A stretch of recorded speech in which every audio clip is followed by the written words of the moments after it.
Welcome, ladies and gentlemen, to the Carolina Conversation. I'm your host, Shammond Williams, and we have a great one with us today. He is one of the most coolest players to ever play at the University of North Carolina. I mean, everybody speaks highly of him. I didn't have an opportunity to play with him, but I got a chance to play against him a little bit when I first got to the NBA. But ladies and gentlemen, I'm telling you, we have one of the greatest and one of the coolest guys to ever don the University of North Carolina uniform. But first and foremost, if you're looking for a debit card built specifically for North Carolina, then you need to know about fan cards. They've got a UNC prepaid MasterCard that gives you chances to win tickets to the Tar Heel football and men's basketball games. Plus, you snag a UNC MasterCard gift card for families and friends. Just visit myfancard.com. That is myfan.com. But this gentleman hails from Tuscaloosa, Alabama. He came to the University of North Carolina in 1987. He was part of Final 8 teams as well as a Final 4 team. He was also a first-round NBA draft pick. He also was a 1995 NBA World Champion. Ladies and gentlemen, please welcome Pete Chilcutt. Wow. Let me tell you, Shammond, that may have been the best introduction I've ever had. You where you been my whole life? Like, you should be working for me in my agency. That was very kind of you. We have never played together, as you mentioned, at Carolina, but when you came up to me at the game, there was never a question that I would do whatever I could for you, because you, as you know, we're in the family, and I'm always there for you, and I appreciate those kind words. Yeah, man. Yeah. Well, see, I don't know. Most people don't know this, but, you were born in South Carolina. Yes, so, sir. I got to make sure, the South Carolinians make sure that they're taken care of. But, I didn't fabricate anything. So that was all you. You know what I mean? No, it was all good. It sounded really good when you were talking about me. You should keep that up. Oh, I can do that any day. I can do that anyway, Chilcutt. I can do that anyway. But how are you doing, man? How are things for you? I am doing great, Shammond. As you may or may not know, I moved back to Raleigh this summer. My daughter is a freshman at Carolina, and I've been trying to get back here for 20 plus years because my wife's from California. So we had a chance. My daughter is coming here. She's a freshman. She's on the UNC track team as a high jumper. And that was a chance for us to come back to the area. And so I'm extremely happy to be back in the area.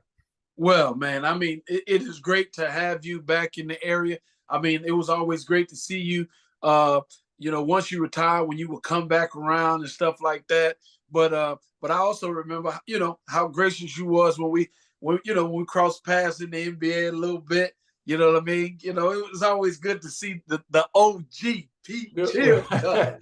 Again, you're doing me a credit with the OG, but again, when I was in the league, we had a great 14 to 15 guys in the league, and it didn't matter if I played with you or not. It was always we saw each other as like, what's going on? What can I do for you? Let's go out to dinner. Let's do something. That's right. Even if we just got a chance to say hello, that was so special about our Carolina people. Yep, and believe it or not, the way that you guys were, like you, Rick, George, the way you guys handled us. Well, I can only speak for myself. The way that you guys treated me, when, like you said, even though we didn't play together, but you were like big brothers. So anytime you saw us, you always treated us that way. And I just tried to emulate that when I had my chance. Once I left the University of North Carolina myself. So it's great to have people like yourself that not only speak it, but live it, and you are always a great example for us. And I want to say thank you, man. I want to say thank you. I appreciate that, Gabe. I think that goes back to Coach Smith and that environment that he created. That's right. And I think we all do him a service by just passing that along. That's right. Well, once again, man, I want to say thank you for taking the time to be here on the Carolina Conversation. And I know you're getting ready to go down to Greensboro tomorrow night. I wish I could go. But let's rewind the hands of time, Pete. Let's back it up. Let's back it up.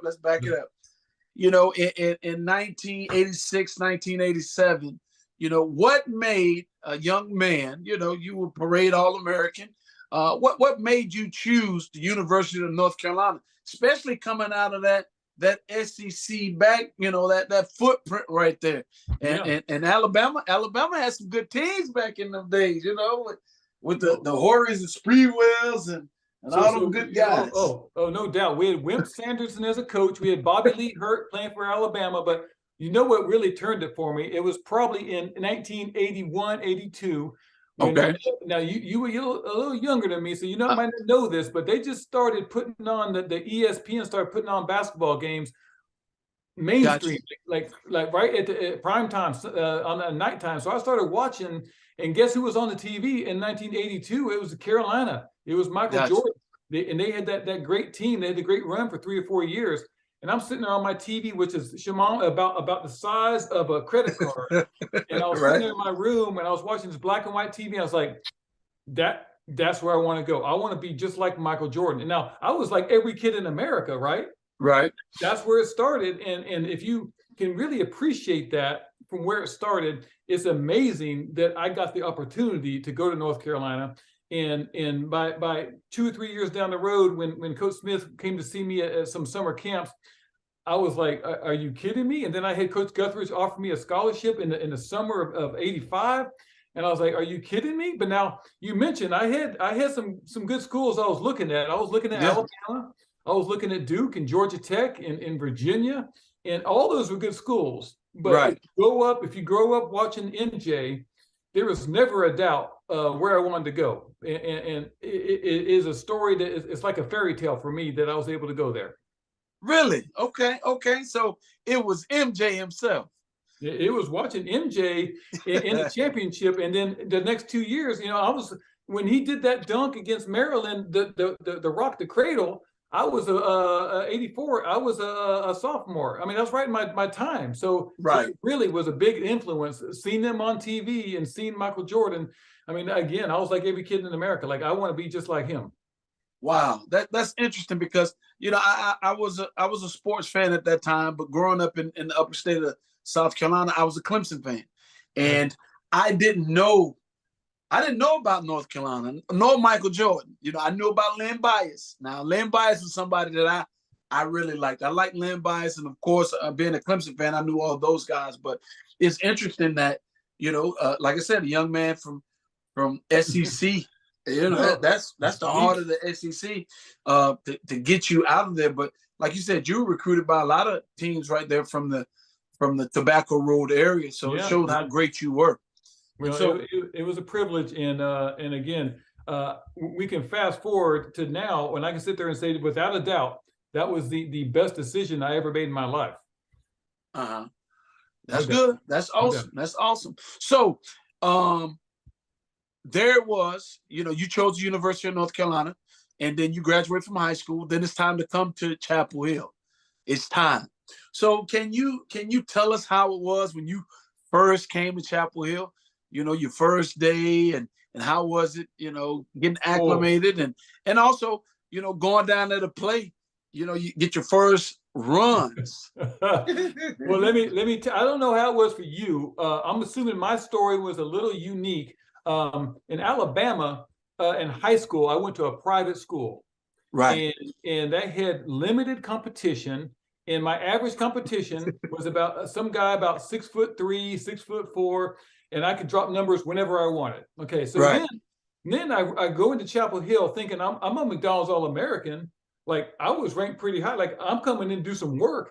And then I roll in there, and you got some pickup games with Joe Wolf and Dave Popson, and you got Curtis Hunter, Ranzino Smith. You got this other freshman named J.R. Reed and Scott Williams, and all of a sudden you're like, wow, like these guys are actually really, really good, and they're actually like my size, and they're actually better than me. Now, I would never have admitted that at that point.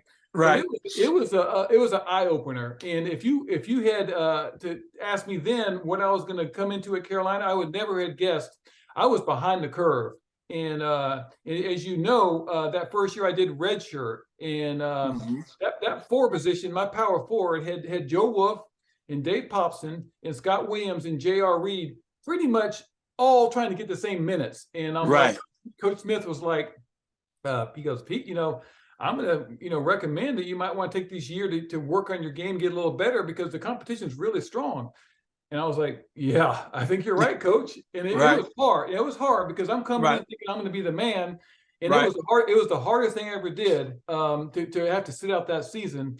But what I did was get better. And as a basketball player, that's all you can really do is That's work right. on the game and get better and hope it's enough to get you on the court. And what Coach Smith was great at was he rewarded hard work with playing time.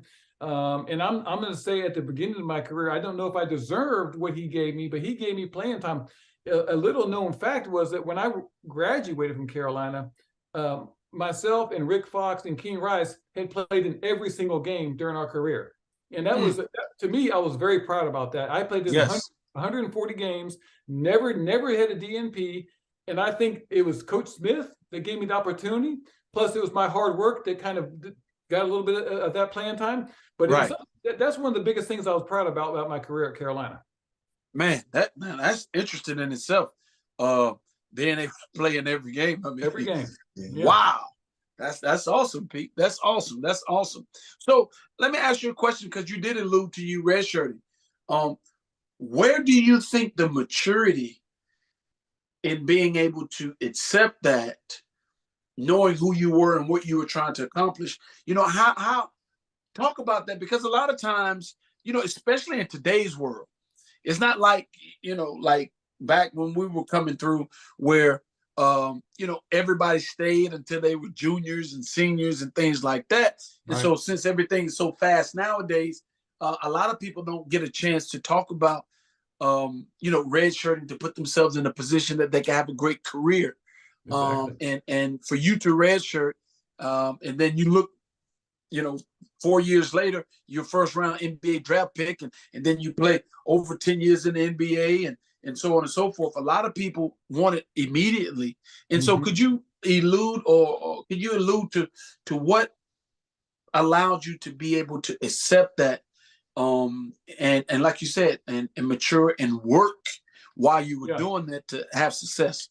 Well, that's a good question. And I will say to begin with, and I've talked to Coach Davis. Hubert and I are really close. I lived with Hubert in college. So we've talked about that this year, that players today are different than players in our time frame. That's true. That's just a fact. They come in these days and they know they're this good and they know that they're going to play in the league, and you can't tell them any different. When I came in, I don't know about you, Shammond, when I came in, it doesn't sound very attractive, but I was happy to be there, number one. Like I told you, this was my dream school, and I would have done anything to go to that school and play basketball. So I was on the team. That was step number one. I was thrilled just to be there. But the second thing was I love basketball for basketball. Like I didn't just do it because it was something I was required to do. If you had given me a basketball and a day off, I was going to play pickup ball. Like that's what I did. Like it wasn't like, oh, coach says we have to go do this. It was like, no, we back in the day, we played as a group whenever we could because we loved it. And I love working on my game. I just had a stretch in high school where I was preparing to play against midgets as opposed to legitimate college basketball players. So I wasn't ready. And you could call it maturity. It was like a reality check where I had to realize I wasn't ready to play at this level. And I wasn't so proud. Like pride, it can be a good thing, but also you need to be real. You got to be real. I wasn't ready to play. I wasn't ready to play. So when Coach Smith came to me, again, it wasn't like this was a coach who hadn't been around the block. Coach Smith knew what he was talking about. And I was, if you don't know, this is another good fact. I was the second non-medical redshirt in Carolina history. So the first one was Marty Hensley the year before. I was number 2. So that means it wasn't a medical reason I was redshirt. It was a basketball reason. And so it was something Coach Smith did not do a lot of. He didn't do it a lot. And I took his offer and I thought about it and I'm like, you know what? He's right. I'm not ready. And as I said, it was the hardest year in my basketball career because you're sitting there on the bench thinking I should be out there with these guys. They're like, dang, I'm not ready to be out there. What can I do to get better? And I would like to say I attacked that year, never missed a workout. But I'm telling you what, I had my ups and downs, just like you would expect. It was tough. Right. It was tough. Right. I had some great practice, man. I mean, think about the practice with that No front line question. I'm talking about. Scott Williams and J.R. Reed was a monster coming in here. Right. And I lived with J.R. my freshman year, and it was hard to see him Right. with all those accolades and thinking, I'm sitting here, I'm not even playing. So There you it was the toughest thing I ever did, but it takes a little bit of maturity. That's right. A little bit of being real, but also just like respecting where you are in your life. Like, Right. you know, I think some of these kids today could kind of take a note from that. Exactly. They are some awesome players out there. And I'm not saying they don't deserve what they get, but like not everyone is ready for the limelight when they think they are. That's right. That's right. It's interesting that you say that because, you know, I'm similar to yourself, but you know, like I didn't have scholarship offers out of high school. So I had to do a prep school year just to have an opportunity to play in college. So I understand the grind. I understand having to have that humility. But a lot of times people don't get to hear those stories. They only look at the movie and be like, oh, well, Pete, you know, Pete was a perennial pro. You know, Shammond Williams, you know, he had 8 years in the NBA and so on and so forth. And so a lot of times people don't get to hear I call it the production. Yeah. They never get to see the production. Exactly. They only get to see the movie. And exactly. so it's great to hear you say that because a lot of people need to know these things to understand that, hey, you know what? Somebody else may get it, you know, in the first year. It might take you 4 years, but guess what? You all end up in the same place. You know what I mean? Exactly. Yep, and so that's awesome to hear. That's awesome to hear. So after completing your redshirt year, there you are, a freshman. But the great thing about it is you're a mature freshman. Getting there. You know, you know what I mean? You're much more mature than you would be for sure. the previous year. And so that does give you some advantage. You know, I think for me going to prep school and then coming to college, that allowed me to be a mature freshman myself and having some, you know, some idea about how this thing should be and what I should be doing. And so how was that year for you? Well, we know you played. So again, thanks to Coach Smith, I played every game. I'm gonna go ahead and say again. Now, although I played, I don't know, looking back on it, that I deserved as much as he gave me. That's why he was such a great coach. I told somebody else this one time, he saw more in me than I saw in myself. Think about that. I'm out there trying to do my best and become the best player I can, but he believed in me more than I believed in myself. And as a coach, like that, as a player, seeing a coach believe in you, I mean, as I'm older, I'm like, I mean, that tells me how great a coach he was. That he saw my ability when I didn't see it in myself, and he put me in situations to get better, and I got better. Now, I played every game. I'm not going to tell you my first year or two that I was out there dropping numbers or doing things. I had spurts of good stuff and spurts of pretty bad stuff, because Smith saw what I could be possibly, and he gave me the opportunity. And that's all you can ask as a player. And I was telling my mom one day, I was like, I could have gone to Alabama. I said, there's a good chance I never got off the bench.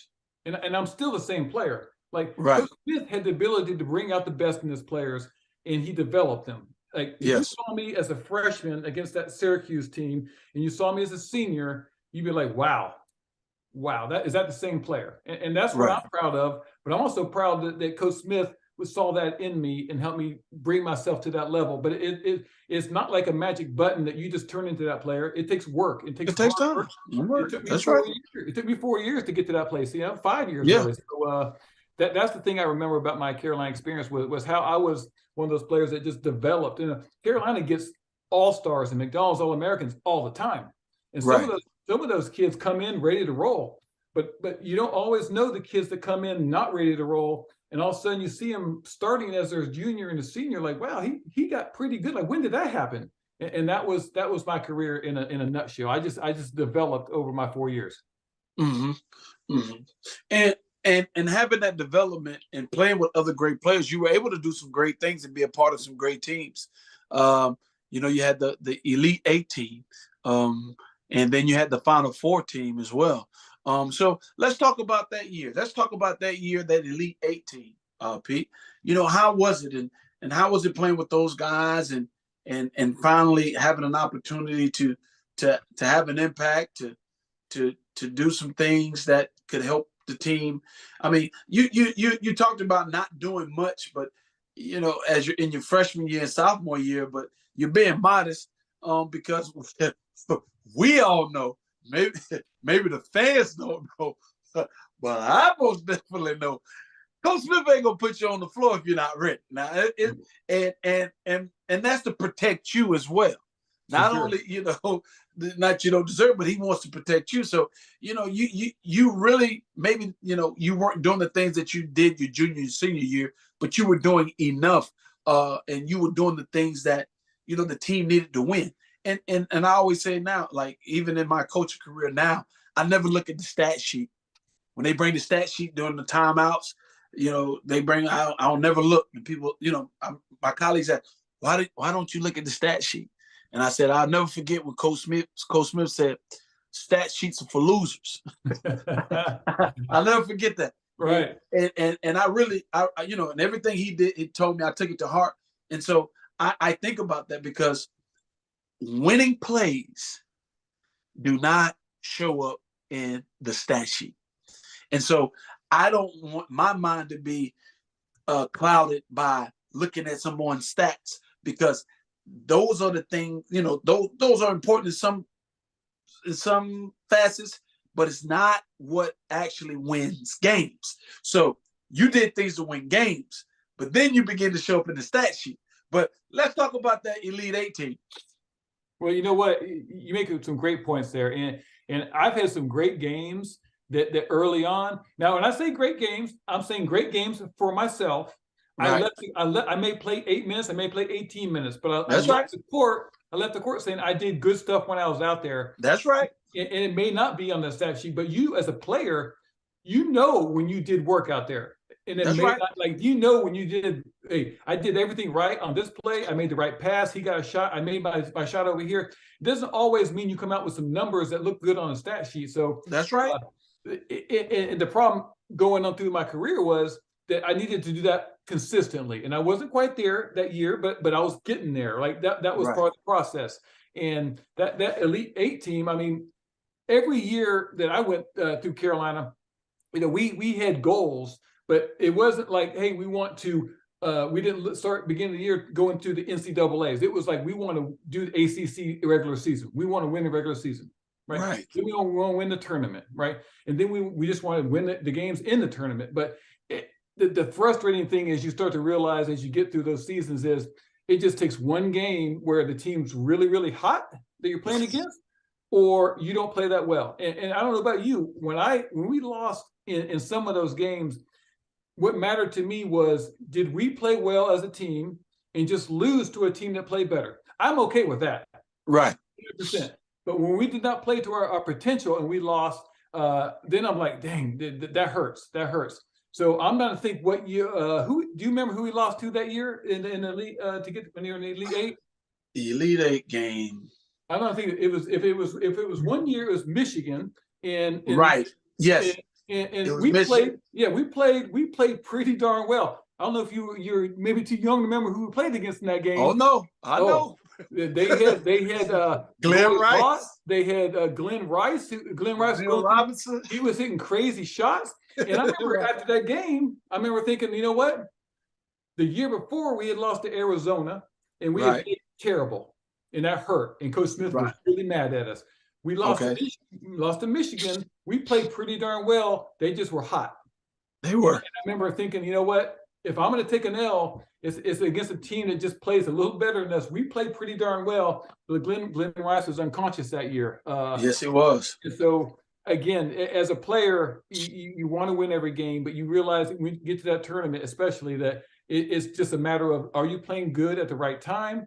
And that year, unfortunately, we ran into a hot Glenn Rice. But that team, I mean, we had a young JR, we had Jeff Lebo, Steve Bucknell, Kevin Madden, we had Ranzino Smith. I mean, we had some guys in there that were able to do what it took. But it's just one of those things. You can't win every year, and sometimes you run into a hot team. That's right. That's right. Bucknell, I had Bucknell on, and he alluded to that as well. So it's great to hear you said as well. I love Buck. Buck, great guy, great guy. So love me some Buck. Yep. Yeah, he talked about those things, and so here you are matriculating, and then you get on to was 91, your senior year, and this is your last shot at it, and you have a good team as well. So talk about that, because I think that was really important year, because I think it allowed Coach Smith to get back to the Final Four. It did. So if you would talk about that year, Pete, please. For sure. One of the things, I'm obviously a huge Coach Smith fan, and the thing that always bothered me was that when he won in '82, they talked about why he hasn't gone back to the Final Four. Why hasn't he gone to the Final Four? Why hasn't he won another one? And we really wanted to go back. Now, my first year when I redshirted was probably the best year I played here. Best team I played on with Joe Wolf and Kenny Smith. Right. That team really was the best team. They should have made it to the Final Four and won the whole thing, in my opinion. But we didn't. And so when we were able to go as a senior with myself and Rick Fox and King Rice, I think that was big, not only for us as seniors, but as you said, for Coach Smith. And it kind of put him on that map. I mean, the 90s for me was a great Carolina decade. Yes. And it started with us. It started us getting back there. Exactly. And then all of a sudden, that 93 team, they weren't happy to get back there. They wanted to win it. And then that talent from 94 through 99 was unbelievable that we came in here. But it doesn't always mean titles. You're going to win it. That's right. But the point is, I think we kind of reestablished that Carolina was always going to be in contention. That's right. That senior year, I'm not sure who you would consider on your teams would be the best leader, if it was one person or more than one person. But we had King Rice and myself and Rick Fox, and I think that was a great approach for our team, because we had King Rice who was the best leader as far as getting in your face and making you be motivated to do the right thing. That was King Rice. Loved him as a player and a leader. And Rick Fox was Mr. I can do everything on the court, and you follow what I'm doing, and I'll lead you to the promised land. And here I was, the dude that everyone could relate to, because I was a redshirt 4 years ago, not playing, and here I am starting the Final Four. So we had it all covered as far as leadership. And that's why I was extremely happy to get to that Final Four. But to the day I die, I will regret that all of our senior class did not perform in that game against Kansas. We all three of us played subpar, and we still were in the game, but we just did not play our best, like I mentioned, at the time when we needed to. And get that W. But I was extremely proud about that journey, not only for that year's team, but for the whole senior class, and also for myself, that I was able to get from where I started to be a starter in the Final Four team in 91. So it was an unbelievable experience and a great year. Yeah. You guys did set the standard. You guys set the standard for that 90s era. Yeah, and great year. Yeah. Like you said, some of the guys that played with you, Phelps and Montross and those guys, young guys, you set a precedent and put a taste in their mouth to say, hey, this is the standard. You know what I mean? Like, like you said before, it takes some luck. It takes a person to be hot to win it, but it set a standard.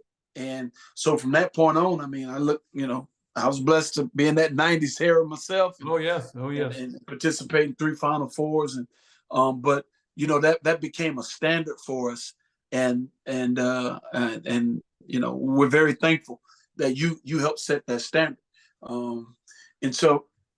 And so there it was. I have to ask, because your story is so different than most, and so how was it for you? Because I usually don't go into the professional careers. So this would be the only question that I've ever asked really about the professional career. Sure. How was it for you then to be drafted into the first round of the NBA, knowing that you had started as a redshirt at the University of North Carolina? How was that for you, Pete? It becomes, again, part of that story. And in my life, and again, it all goes back to Coach Smith, but my life and my basketball journey is one it would make a great story or a great movie if you're looking for something that motivates you, because yes, it wasn't. I like to. I probably humble to a fault. I had skills. I'm not going to deny. I was 6'9". I was pretty strong. I could shoot. I could rebound. I could try my. I would give you 100%. But where I started to where I ended, and the fact that I was able to get to the first round, that if you saw me as a freshman, you would have been like, why is that dude on the court? and I hope, and I know there's always fans out there that I don't do enough for, but I would hope that I earned enough respect over my 4 years to say where this is where he started, this is where he ended. And I think that, other than nothing else, the scouts will look at that and say, if he improved that much in 4 years, that's right. Where's his top? Where's his top? That's right. And that's right. You never know. You never know. And I'll say there's been way better players at Carolina that never got drafted. Right? And that's right. That. You know that's that. True. And there's been better players in Carolina that never played in the league. No that's doubt. Right. And that's why I'm fortunate. And I did whatever I could to make it. And I respect the opportunity I got. But I'm also realizing that when I was in the league, now I was starting all over. Like I was starting year one again, and it's a whole different ball game up there. No question. You don't have a Coach Smith on your sideline anymore. That's right. You're by yourself. But getting to that position where I was drafted was unbelievable from where I started as that kid in Alabama in the driveway, pretending like I was Michael Jordan in 1984. So it was amazing. And again, 100%, like Coach Smith is the reason all that happened for me. Yeah. Yeah. Coach Smith presented the opportunity, but you took advantage of the opportunity. And sure. the one thing that, your humility won't allow you to say is that you earned it. Well, and that's the one thing I think that should resonate with anybody that's listening, and to these kids of today. Nothing is given worth having. You have to go and earn it. And when you earn it, you can appreciate it even more. And the greatest part about earning it, when it's time to walk away, you can walk away. Like, I gave it everything I possibly could. And nobody ever thought that I would end up here. And so, like I said before, Pete, like, you're just one of those stories, like, similar to mine, but it's your story. And it's great to hear you talk about it, so other people can begin to understand that there's other ways than having it immediately. Oh, yeah. There's appreciation in working to earn it. And so it's good that you're able to get that message out more than anything else. Yeah, that's it is what you said. And I am. It's funny, if you come up to me on the street and you didn't know me, and you'd be like, boy, you were terrible. I'd be like, I played 9 years in the league. Like I would defend myself. Like getting to the league is one thing. Staying for 9 years, that's right. I tell people, I got pitching. Yeah, I got that pitch. But if you come up to me and told me, oh, you were this greatest player, I'm like, dude, like, I averaged 4.5 points. Like I wasn't that good. So I always take the other side to wherever if you come at me with praise, I'll be humble. You come at me with humble, I'll come at you with confidence. So that's I've always been. I do respect what I did, and I'm very proud of the 9 years in the league, because as you know, getting there is hard, but when you get to that level, the players you got to beat out every single year is amazing. Monster. Yeah, and again, there's better players that haven't done it, and there's worse players that have done it. But my story is my story, like you said, and I'm very proud of it. Oh man, and hey, like I said, you're the OG, man. You're the man. You know what I mean? Like, your story resonates with me. You know what I mean? Because I'm more like you. So, I love it. And so it leads me to ask this question then. And this is my last question. I usually ask my last question. But I think it's my toughest question as well. Pete. So when it's all said and done, when we go to the museum and you begin to look around and you see you see that Chilcutt name. You see the Chilcutt jersey. You go through the book, you see Chilcutt. Like when you walk down the hall and it show, your first round pitch, the NBA guys, you know what I mean? What would you want people to say about Pete Chilcutt? That is a very good question because it's not as easy as you think, because some people might say, oh, I want to remember him as this great player or this player who brought him up from his bootstrap, but that's not for me. And I actually have an answer that I have thought about and before you ask that question, and no one's really ever come up to me and said this, and that's why I think about it, because when I think of myself, I have a vision of myself as a player, right? And I've never really told somebody my vision, and this is what it is.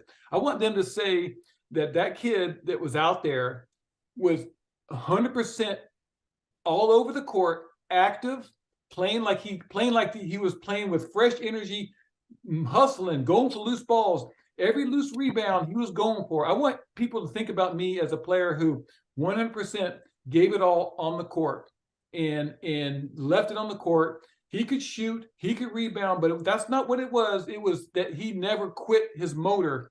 And I've seen some game tapes.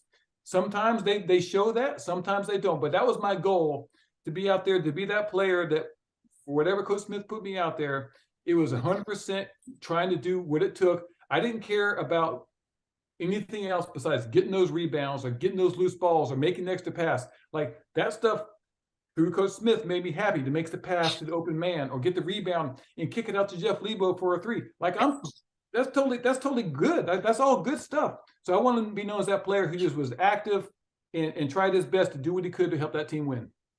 That's awesome, man. That is so awesome. Hey, man, hey, you one of the greatest for me, baby. And but like I said before, it has never been about what we do on the court. It's about how we treat one another. And you're one of the best examples that we've always had. You've lived it, you continue to live it, and you're a great example, for us. I mean, like the way that you do things, it only gives me, I don't have a choice but to try to do it like you. You know what I mean? Like I don't have an example, because if I don't do it like you do it, then I feel like I'm letting you down. And that's what it's always been about. Well, yeah, we are a part of that family. That's right. I'm back in the area now, so people will see me around the games. I say, hey, come up to me, talk to me. Like, I'm proud of where I came from. I'm proud of Carolina. I will defend this team until I die. And that's right. Part of this family is if come up to a player, a person that maybe played at Carolina 30 years ago or 20 years ago or last year, like, introduce yourself. Like, I'd love to meet people. Like, there's players that played at Carolina that I don't know who you are. Like or players that played last year that I haven't met you yet. So like, I'm out there to be part of that family. And like you said, if I can do anything, it's pass on that tradition that we're all part of the same family. And as much as other schools try to say they're the same, we know it's not the same. Not the same, baby. It's not close. Not even close. It's not. So I like, as I said, when I saw you at that game and you came up to me about doing this podcast, I'm like, did I hesitate? No, sir. You tell me the time, and I'm doing it. So that's right. It'll always be that way for you guys. So I'm part of the family, and I love everyone that played at Carolina. That's part of the family. We're all together. So that's an awesome thing that I want to make sure everyone understands. That's awesome. That's awesome. And before we close, Carolina fans, I want to talk to you about the fan cards. It's the only official UNC debit card that gives you a chance to win tickets and games when you set up direct deposit. Learn more and sign up today at myfancard.com. Use the referral code CONVO. That's Convo. That's fancard.com, code Convo. CONVO. Ladies and gentlemen, let's give another hand for the coolest Tar Heel walking the earth. Pete Chilcutt. Man, that's great. That's great. Pete, man, thank you so much, man. I really enjoyed it. God permitting, when the season finishes, get back in the area and spend some time with you, man. But like I said, man, I appreciate who you are. I appreciate who you've always been, and I appreciate you being the man that you are, because you're a great example for us, and you are the Carolina family, the big bro, the OG. Likewise. Love you, likewise. PC. Love you, baby. Love you. Thank you. All right, thank you guys.